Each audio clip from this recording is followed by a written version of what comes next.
Jabril, just going into this week, I mean, it's your first game against Texas A&M. This has been a rivalry here at LSU, and them being, um, in terms of rankings and records, the toughest team y'all have faced so far. What has been your approach to this game, and what has been kind of the conversation between you and others? Yeah, the mindset for this game is to go 1-0 this week.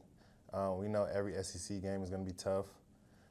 You see the past 5 games that we played, 5 to 6 games that we played, it's been a battle. So we know these next 4, it's going to be a battle between Texas A&M, Ole Miss, Bama, and Florida. So we're just going to go in each week, trying to go 1-0 and try to compete. In a lot of past interviews, you've talked about, maybe mistakes came from guys putting their eyes in the backfield, things like that. Do you feel like you are seeing improvement in that sense of guys just kind of being more fundamentally sound in the front seven? Most definitely. In the beginning, we were having trouble with that, but as we began to progress throughout the season, a lot of guys, we've honed in on our techniques and everything. So especially this past game, it was a few little mental errors, but overall, a lot of guys, we picked it up. Hey, Jabril, Paul Boron from CSD. I just want to get your perspective because you're one of these guys, obviously, who's seen all of these stadiums in the SEC for the first time. Kyle Field's obviously a legendary place. Just take me through your emotions of getting a chance to play there, what you've heard from your teammates about playing there, and the feeling of the rivalry itself, as you were alluding to earlier.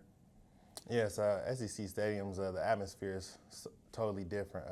Even when I was at NDSU, I've heard of Texas A&M and them having the 12th man.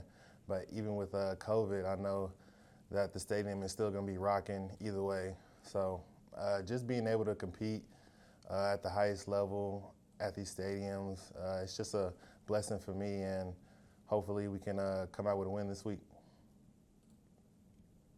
Hey, Jabril, obviously, you're a senior leader on this team, and you know all these guys really well. I mean, I don't want to overstate this, but just kind of how much of a confidence boost was this for you guys as a defense this last weekend, this performance against Arkansas, and how can it kind of help maybe some of the younger guys who have now stepped up and made some of those late game plays, for the rest of the season?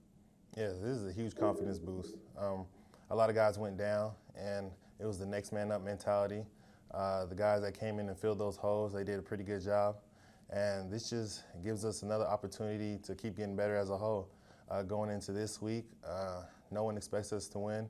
We're the underdogs, so going in there and trying to ruin their day is something that we're going to try to do. Hey, Jabril, Jarrett Roser, TigerDetails.com. You mentioned the players improving kind of the technique standpoint over the course of the season. What have been some other ways that you've seen this team continue to develop since the start of the season, but particularly the last few weeks since that Auburn game? Yeah, these past few weeks have given us ample opportunity to just focus in on our craft, technique-wise, footwork, also getting to know each other better, playing alongside each other. You become more comfortable when you know the guy next to you. So just us, just being together as a team, doing certain activities, really gives us a sense of comfort on the field when we're out there and playing. Hey, Jabril, Jacques Doucet, WAFB TV here in Baton Rouge. Just watching Jeray Jenkins this year. He's a guy maybe we didn't talk enough about before the season started, and obviously he's made a lot of big plays for you guys this year. Just what's it been like to watch him kind of grow as a young receiver? It's been great. Knowing early on, we've seen it in practice, and he was able to show it in the games, but he's one of those underdog sleeper receivers that a lot of people don't give a lot of credit to, because we have other great receivers as well on the team. So he's one of those guys that comes in, works hard every day, and everything that he's put in from now, since early on, is showing out on the field, and he's just been doing a great job at that. Hey, Jabril, this is William with Tiger Rag. You mentioned some things going against the team. Can you, I guess, think back about just how this team won the game defensively? Y'all stopped them in a goal-to-goal situation, which forced the field goal to get to 24-20. Instead of giving up a touchdown there, y'all made a stop. and then obviously the offense went down, got the touchdown, and special teams got the just all those things coming together at the end, where maybe a couple weeks before things might have fallen apart. Y'all all held together late in the stretch there. Right. This win right here was a whole collective team win, from special teams, offense to defense. If we didn't have Zach, who punted the ball down inside the 20-yard line like 5 times, we wouldn't have had that great of a field position for us to start with. So just defensively, offensively, and special teams, we all came together, and it was really a complete win. There might be some times where you see one play stick out, but all together, we came together to create the victory. You know, we've talked to Ed Ogeron and a couple other players before about the rub routes, the pick routes, then coming after you guys in the secondary. Just in this year, it seems like every team's done that. It seems like they come after Micah. I've seen. I don't know if they come after you sometimes. What are y'all taught? You know, what do you prepare for to try and go against those kind of plays? Yeah, for us, it's all about leverage, having our leverage, knowing where our help is, playing press, getting hands-on, and disrupting the receiver in the route. But whenever they do catch it, it might be a little bit of miscues on our part of not having the right leverage or getting hands-on. So all that can be avoided if we just stick to our technique. And it seems like A&M has a good run game, can also a running back who can catch as well. What is kind of how have y'all adjusted this year, taking out running backs coming out of the backfield? It seemed like y'all improved on that against Arkansas. Right. Adding on quickly to our coverage is something that will stop the running backs from getting out either on a slip screen or on a run.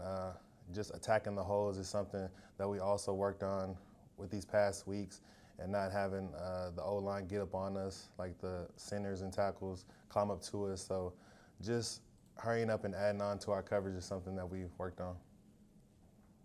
Thank you.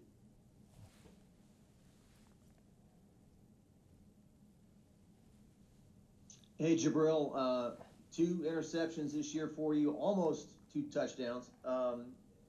Are you just kind of baiting those guys, right place, right time? How can you explain, almost having 2 pick sixes already this year? Yeah, a lot of that is to attest to pretty good film study and trying to guess what the receiver is going to do on the routes.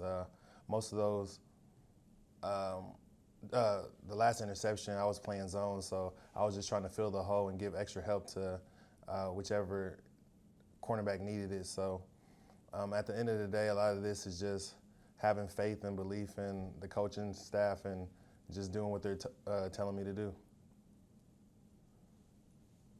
Jabril, as a follow-up to Jacques' question, you had set the standard your first game in Tiger Stadium, you returned for a pick 6. I know you weren't as wide open Saturday, but how did you not able to get back in the end zone a second time?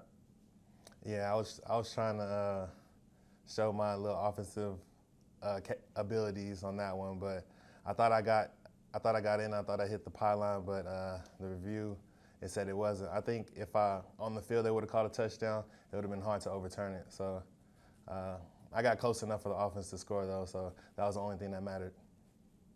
Thank you. Thank you, Jabril. Thank you.